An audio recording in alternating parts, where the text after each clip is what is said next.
တနင်္လာနဲ့အင်္ဂါချစ်သူဖြစ်နေပြီလားဒါမှမဟုတ်အိမ်အောင်ပြုတ်ဖို့ပြင်နေတာလားဒါဆိုရင်တော့ဒီဗီဒီယိုကိုအဆုံးထိကြည့်ဖို့လိုအပ်ပါလိမ့်မယ်ဘာလို့လဲဆိုတော့တင်တို့အသွဲဟာဘေးရင်ခေါ်ရဓာတ်ရံအသွဲဖြစ်နေလို့ပဲမင်္ဂလာပါခင်ဗျာကျွန်တော်မောင်တုခပါ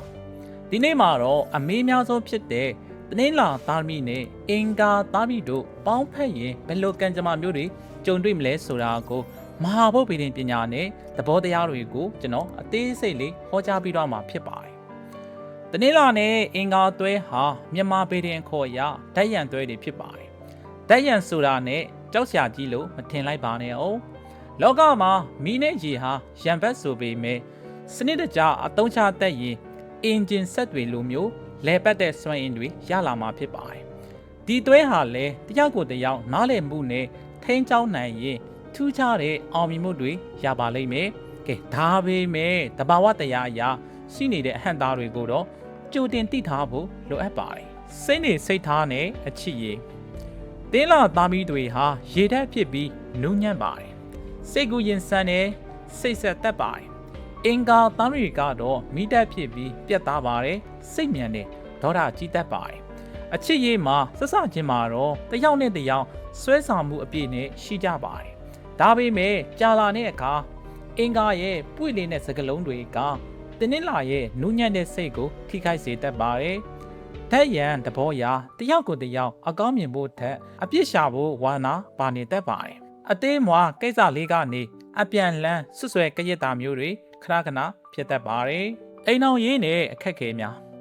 အိမ်အောင်ပြုလာတဲ့အခါမှာတော့ဓာတ်ရံရဲ့သဘာဝကပို့ပြီးတော့တိတာလာပါတယ်။အင်္ဂါကစိတ်ကနေတဟုန်ထိုးသွားခြင်းတဲ့အချိန်မှာတနင်္လာသားနည်းတွေကနှောက်ကနေဆွဲထားသလိုမျိုးဖြစ်နေတတ်ပါတယ်။ဒါကြောင့်မို့အိမ်တွင်းရေးမှာစကားများရတာအခြေတင်ဖြစ်ရတာမျိုးတွေမကြခဏကြုံတွေ့ရတတ်ပါတယ်။သတိထားရမှာကဆုတ်ယုတ်ပြတ်ခြင်းသဘောပါ။အချင်းချင်းမညှိနှိုင်းနိုင်ရင်အိမ်အောင်ရေးမှာအေးချမ်းမှုမရှိပဲပူလောင်နေရတတ်ပါတယ်။တယောက်ကအရှုပ်ပေးဖို့ထက်အနာယူဖို့ကြိုးစားရင်တော့အိမ်အောင်ရေးအကြောင်းတွေထင်လွယ်တဲ့အသွဲတွေဖြစ်ပါတယ်မိသားစုနဲ့သားသမီးကံမိသားစုရေးမှာတော့အင်္ဂါသားမိတွေကအိမ်အောင်ဦးစီးပီပီတတနဲ့တာဝန်ယူမှုတာဝန်ခံမှုအပြည့်ရှိတတ်ပါတယ်ကဲဒါပေမဲ့အမိတ်ပေးခြင်းတဲ့စိတ်ကြောင့်တနင်္လာနဲ့အဆင်မပြေဖြစ်တတ်ပါတယ်သားသမီးတွေရလာရင်တော့အဲ့ဒီသားသမီးတွေအပေါ်မှာနှစ်ယောက်စလုံးကအရန်ချစ်ကြပါတယ်ဒါပေမဲ့ကလေးရှိမှတင်စကားများတာမျိုးတွေဆောင်ကျင်ဖို့လိုအပ်ပါတယ်။တာမီကတော့အတင့်တင်ကောင်းမွန်ပေမဲ့မိဘနှစ်ပါးရဲ့စိတ်ပူလောင်မှုကတာမီပေါ်မှာအရေးမဲ့ကြားရောက်တတ်လို့သတိပြုရမှာဖြစ်ပါတယ်။အလောက်ကင်နဲ့စီးပွားရေးမှာတော့ဒီတွဲဟာငွေဝင်တလောက်ပြန်ထွက်လွယ်တဲ့ကန်စားတာရှိပါတယ်။တယောက်ကရှာတလောက်နောက်တစ်ယောက်ကအကြောင်းမျိုးကြောင့်ကုန်သွားတာမျိုးဒါမှမဟုတ်ရင်နှစ်ယောက်စလုံးကအထုံးပြုံးကြီးတာမျိုးတွေဖြစ်တတ်ပါတယ်။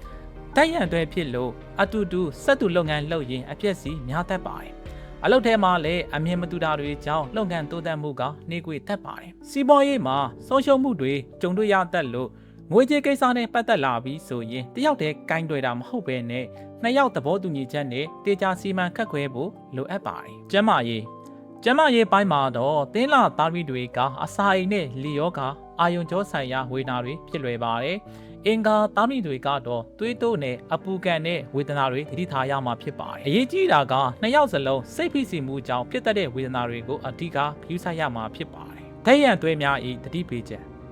တကယ်လို့နှစ်ယောက်သာနားလည်မှုမရှိပဲဓာတ်ရံသွဲပဲဆက်သွားမယ်ဆိုရင်နံပါတ်1ဆွဆွဲကြရခြင်း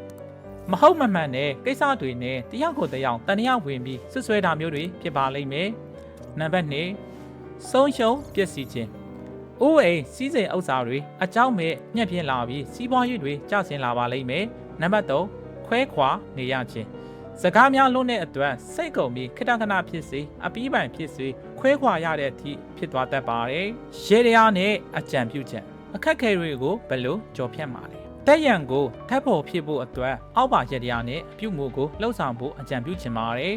။နံပါတ်1တီးခံခြင်းဒါကအကောင်းဆုံးရေတရားပါပဲ။အင်္ဂါကဒေါရထွက်ရင်တနင်္လာကရေလိုအေးအောင်နေပေးပါတနင်္လာကစိတ်ကောက်ရင်အင်္ဂါကအလျှော့ပေးပြီးတော့ချုပ်မြူပေးပါနံပါတ်2အလှူဒန်းအိမ်အောင်စုလိုက်လစဉ်လတိုင်းရေလှူဒန်းခြင်းပြုပေးပါ